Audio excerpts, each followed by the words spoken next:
नमस्कार।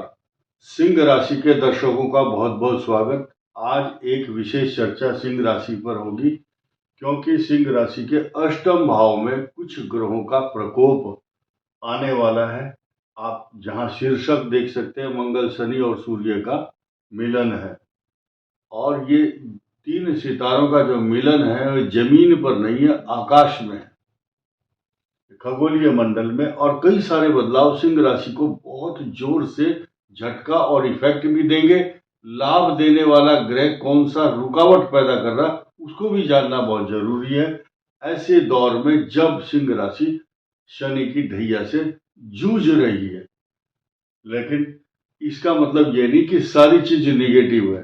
नकारात्मक सोच रखने वाले लोग इस वीडियो को ना देखें, क्योंकि ये वीडियो कुछ चुनिंदा लोगों के लिए जो बहुत बुद्धिजीवी, स्पेसिफिक या स्पेशल या उनको बेसिक जानकारी है ज्योतिष की, जिनको ये पता है कौन सा नक्षत्र और राशि कैसी दृष्टि होती है, वही इसको देखें। अन्यथा उनके लिए ही ये बनाया गया है। और जो लोग जरा सी बात सुन करके घबरा करके भाग जाते हैं, बोले नेगेटिव चीज है, बस हम नहीं देखेंगे, तो उनको हम पहले से ये कह रहे हैं कि कृपया, जिनको ये खराब लगता है, ये समझ में नहीं आता, please do not see this video. तो ये वीडियो सिंह राशि के लिए है। और मघा, पूर्वा फाल्गुनी और उत्तरा फाल्गुनी नक्षत्र की राशि बनती है सिंह। आपका कोई भी लग्न हो सकता है, लेकिन सिंह राशि है तो आप इसके लिए एलिजिबल हैं, आप इसको देख सकते हैं। अलग अलग राशियों का अलग अलग डिफरेंट प्रेडिक्शन होगा, लेकिन यहां सिंह राशि में 3 वैरायटी है। मघा नक्षत्र के महादशाओं का कार्यकाल यानी कि समय व्यतीत होने का अलग होता है। पूर्व फाल्गुनी का अलग, उत्तरा फाल्गुनी का अलग। अब आप एक चीज देखेंगे कि सिंह राशि का स्वामी स्वयं, ये स्वयं अष्टम चला गया, तो साइड इफेक्ट तो देगा। और किसके साथ गया? शनि के साथ। शनि आपके रोग और दाम्पत्य जीवन का स्वामी है। शनि अस्त होगा कहां? पश्चिम दिशा में। और पश्चिम दिशा में है ये मीन राशि, जो उत्तर दिशा की स्वामिनी भी है। तो जो भी विस्फोटक स्थिति पश्चिमी देशों में होगी, उसका साइड इफेक्ट उत्तरी और पूर्वी देशों पर भी पूरी तरह से पड़ेगा। फिलहाल 2-3 चीज जल्दी मैं आपको बताने की कोशिश करता हूं। शनि अस्त और बुध रेट्रोग्रेड मोशन में है। सूर्य, शनि और मंगल का मिलन है ये। और ये मिलन क्या करेगा सिंह के लिए, आइए जानते हैं। सबसे पहला बदलाव, आपकी राशि का स्वामी यानी कि सिंह राशि का स्वामी 14 मार्च को मीन राशि में अष्टम भाव में जो कष्ट देने के लिए आ रहा है, इससे डरने की जरूरत नहीं है, बल्कि सावधानी और रेमेडी की जरूरत है। इसके लिए रोज सूर्य को जल दे। ओम आदित्याय नमः, ओम भास्कराय नमः, ओम सूर्याय नमः, ये कोई भी एक मंत्र बोले और जल दें। आपके चेहरे पर आभा मंडल चमकती रहेगी और आपकी चेहरे की और जीवन की आभा, आपको कोई कष्ट बाहर से नहीं आएगा। ये तो सूर्य नारायण का प्रताप होता है। सिंह राशि को तो कभी कष्ट नहीं देगा। अष्टम भाव में आने के बाद ये रेमेडी आपको करनी चाहिए। अब आइए 19 मार्च को ये 4 ग्रहों की अमावस्या की जो पोजीशन है, उस दिन आपको निराशा देने वाला समय होगा।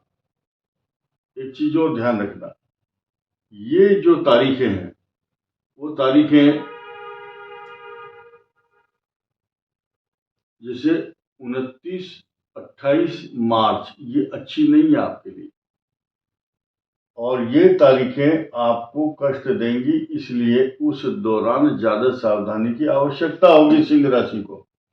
जब जब मीन राशि पर चंद्रमा होगा, जब जब कर्क में चंद्रमा होगा, जब जब वृश्चिक राशि पर चंद्रमा गोचर करेंगे, ये आपके लिए कष्टकारक, घातक और मानसिक व्यथा और रोग तथा अशांति और चिंता, व्यर्थ के झगड़े तथा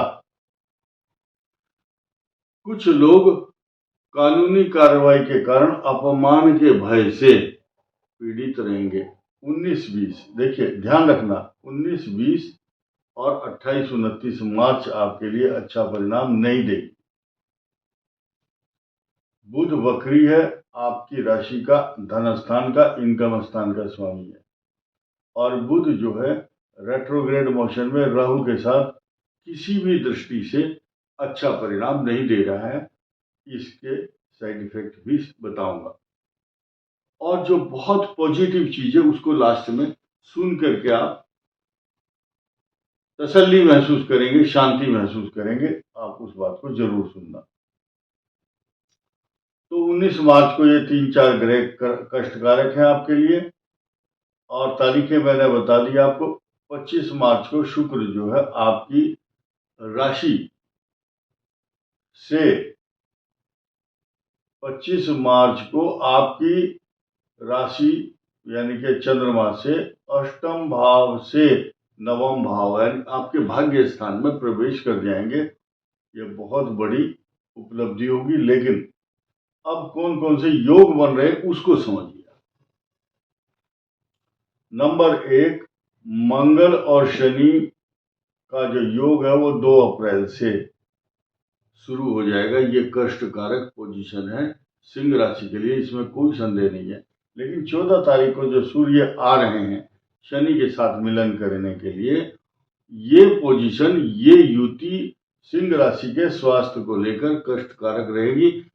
मानसिक पीड़ा, अपमान का भय, अशांति और चिंता के साथ साथ आपको किंग कर्तव्य विमूढ़ बनाएगी। मैं क्या करूं क्या ना करूं और पहले कौन सा काम करूं, मेरे लिए चिंता का विषय ये काम सब बने हुए हैं।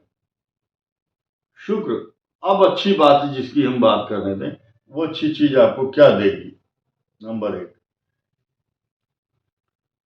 धनवान योग बनाने वाला शनि और शुक्र का जो योग है ये बहुत बड़ा आपके लिए धन देने वाला होगा, क्योंकि इन दोनों की ही दृष्टि आपके धन स्थान पर होगी। और ऐसी पोजीशन में, और ये बैठे कौन से भाव में, बृहस्पति की राशि में बैठे हैं। इन दोनों के इम्पैक्ट अच्छे हैं, और इन दोनों के सूर्य और मंगल के अच्छे नहीं है। शनि और शुक्र आपके लिए धनवान योग बनाते हैं। 10 अप्रैल को जो मरकरी है, बुध ग्रह है, वो आ जाएंगे मीन राशि में। इसके इम्पैक्ट अलग होंगे। इस बुध की दृष्टि उच्च दृष्टि होगी आपके धन स्थान पर, तो उस समय धन का अंबार, धन के भंडार भर जाएंगे आपके, ऐसा ग्रह बता रहा है। सिंह राशि वाले वर्ष 2026 में जून से पहले धन, समृद्धि, मान सम्मान, ये अपॉर्चुनिटी, सोना खरीदने की जो अपॉर्चुनिटी है वो कभी भी आ सकती है। अच्छे वस्त्र, आभूषण, अच्छे वाहन खरीदने का योग। अब एक चीज बताऊं मैं आपको, जिनकी कुंडली के अंदर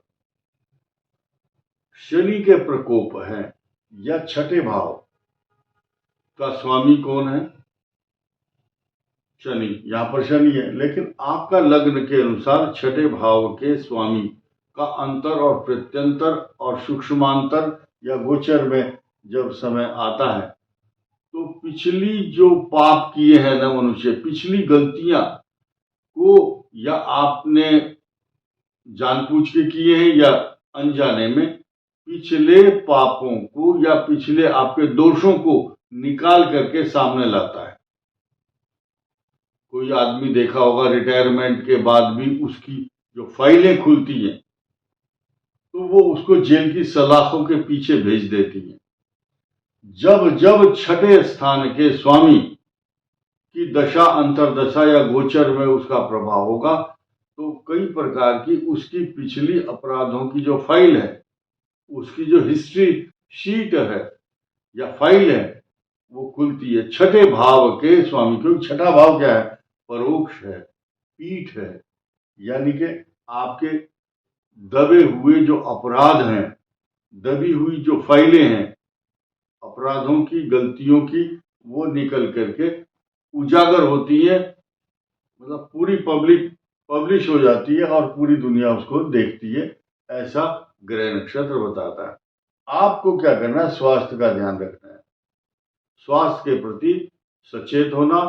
अब ये क्या है, पेशाब, कब्ज, या तो कॉन्स्टिपेशन, आंतों के रोग, यूटीआई इन्फेक्शन, बुखार, अशांति, तनाव, चिंता, चक्कर आना, ब्रेन, अक्सर ब्रेन हेमरेज जब भी देखा गया है, ये बात उन लोगों के लिए जिनका ज्यादा एज है, बीपी ज्यादा बढ़ा रहता है और ट्रीटमेंट चल ही रहा हो, तो ऐसी स्थिति में जो ज्यादा एज के लोग हैं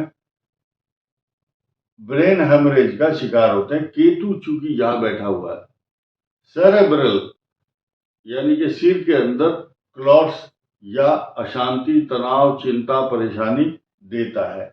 और उसकी जो शुरुआत है, जब जब मंगल ग्रह इस राशि को देखेगा, तो ये स्कल है, सिर है, इस सिर को तो कौन देख रहा है, मंगल।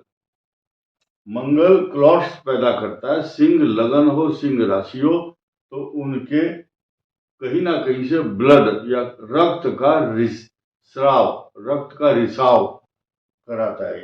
अब अष्टम भाव में तो पैरों में चोट, नेत्र पीड़ा, व्यर्थ की परेशानी, दुर्घटना का भय कराता है। इसलिए इन लोगों को कम से कम अभी अगले 2-3 महीने सचेत होना पड़ेगा। लेकिन सूर्य इस दौरान 13 अप्रैल के बाद आपको कुछ अच्छी तरक्की और अपॉर्चुनिटी या वरिष्ठ लोगों से आपके कुछ काम निकालने का जो समय होगा, उन लोगों से, कुछ वरिष्ठ लोगों से काम निकाल सकते हैं आप, या वो खुद ही आपको सपोर्ट करते रहेंगे, ऐसा ग्रहों का समीकरण बताता है।